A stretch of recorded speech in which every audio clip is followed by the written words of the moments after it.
Hello and welcome to Arogya physio tips. Arogya physio tips में आपका बहुत बहुत स्वागत है। I am doctor Dilpreet and in the next series of videos we will be talking about the various exercises you can do after having a total knee replacement. Okay, so knee arthritis is the main reason why someone opts for a total knee replacement. Arthritis is basically a degenerative condition which happens because of age and wear and tear of the cartilage that is present at your joint. This cartilage starts to thin out, and which leads to a decrease in space between the two bones.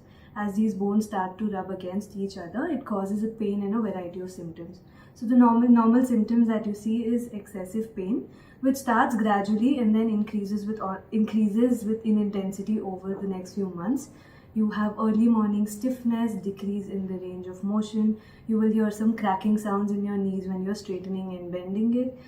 There might also be swelling in the inner part of the knee.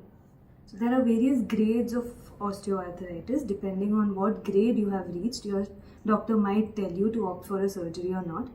So the grades, in the grade 1, it is a very minimal form of OA in which you don't even have any symptoms.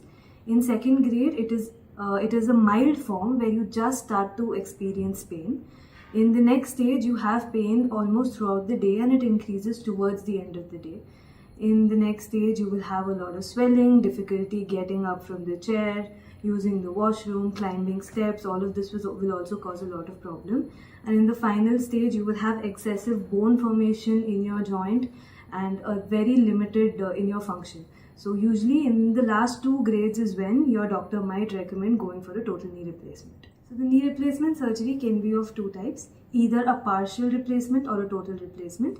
So if there is damage to only one half of your knee, they will remove the damaged part of the bone and replace it with an implant. But in some cases, the entire knee is damaged. That is when they restore the lower end of your thigh bone and the upper end of your shin bone, and they replace it with implants. So in most cases, total knee replacement is what happens. It is very important to have a proper rehabilitation program following your surgery.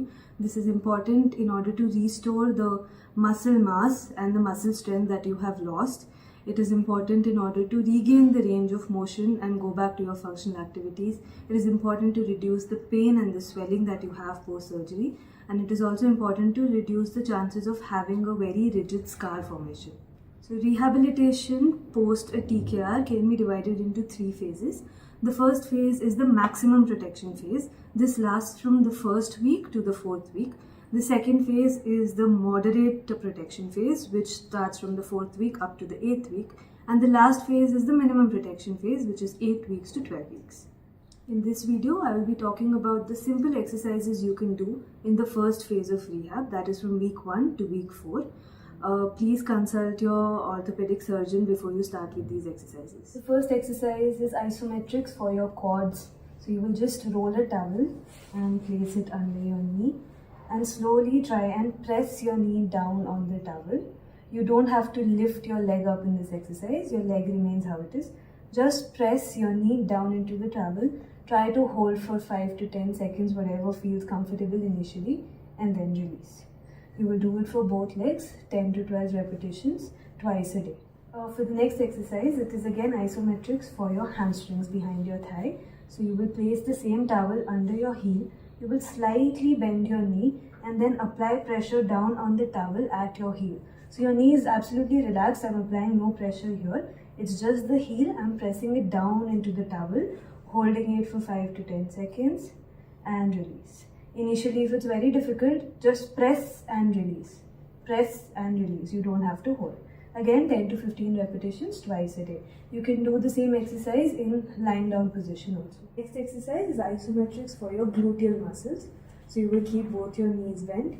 There is no movement happening. You will just contract your glutes or your butt muscles, make them tight. Again, hold for 5 to 10 seconds and slowly relax. So I'm not lifting my hip off the floor. My hip is down. I'm just contracting my butt muscles, making them tight, and then slowly releasing. In 10 to 15 repetitions twice a day. The next exercise is called ankle pumps. So you just lie down and you move your ankles up and down. This is basically to keep the blood circulation good in your legs. This also prevents clot formation in your calf, and it will also help with mobility once you start walking. Next exercise is a straight leg raise. You will keep one knee bent, the other leg straight.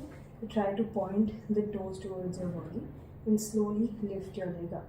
You don't have to aim to go very high, just a little bit off the floor and down in the initial stages.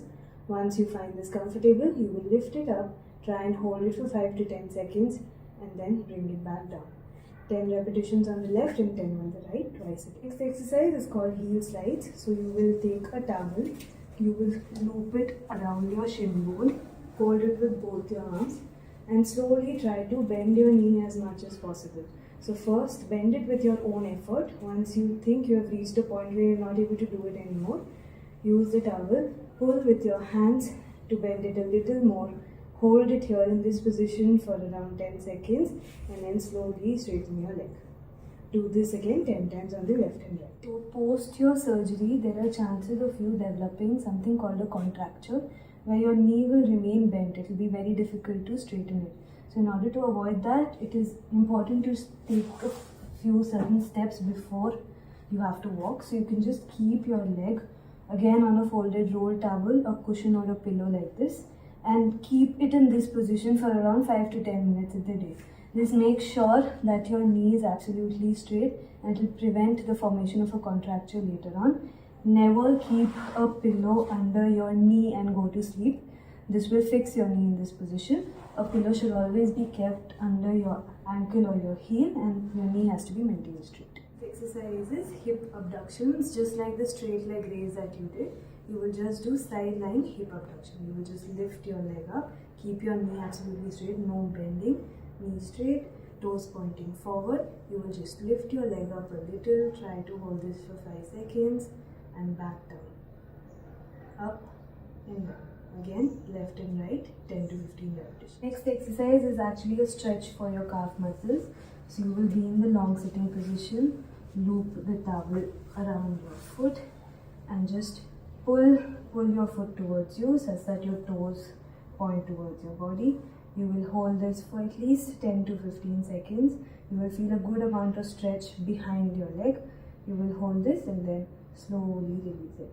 As it is a stretch, do this only around 5 to 6 times. Post TKR, it is very important to have good mobility in your patella or the kneecap. This will prevent restriction in your range of motion later on. So what you will do is keep your fingers and thumb around your kneecap and do some up and down motions with your bone. You can do up to 30 at a time, slow up and down motions, and then same way you can do 30 side to side motions of the bone. Okay, you will probably have a scar right in the center. Don't go over the scar, just your hands next to the scar, up and down and side to side mobilization of your kneecap. The next two exercises are for balance. So please do it standing next to a wall, hold on to the wall. The first one is forward and backward weight shifting. So one leg in front, one leg behind you. First you shift all your weight to the front and come on your toes, and then shift all the way on the back leg and come on your heels. So first start slowly and then you can increase the speed with which you are doing, but always do it with some form of support. For the next balance exercise, it is side to side weight shifting. So you will just shift the weight all the way to your left and then all the way to your right leg. Once this starts feeling okay, slowly you can lift your leg up and then go to the other side and lift this leg up. Please do these two balance exercises very carefully. Last exercise is a stretch for your hamstrings in the back of your thigh. So you will hold on to the chair, slowly lift your leg up, put it on the chair and then just stand straight, point your toes towards you and just bend forward at your hip. As soon as you do that, you will feel a good stretch behind your leg. Again, try to hold this position for 10 to 15 seconds and slowly relax. So if you've had a unilateral TKR, that means surgery in only one knee, do the exercises mentioned only on that leg. If you've had a bilateral or both knees, you can do the exercises on both your legs. If you feel any pain, discomfort or any stinging sensation around your knee, please stop with those particular exercises, and anything you do, please consult your surgeon before you start doing them. Please do not use any extra weight, cuffs or resistance while doing the exercises in the first 4 weeks. If you like our videos, just like, share and subscribe to our channel and witness your fitness with us.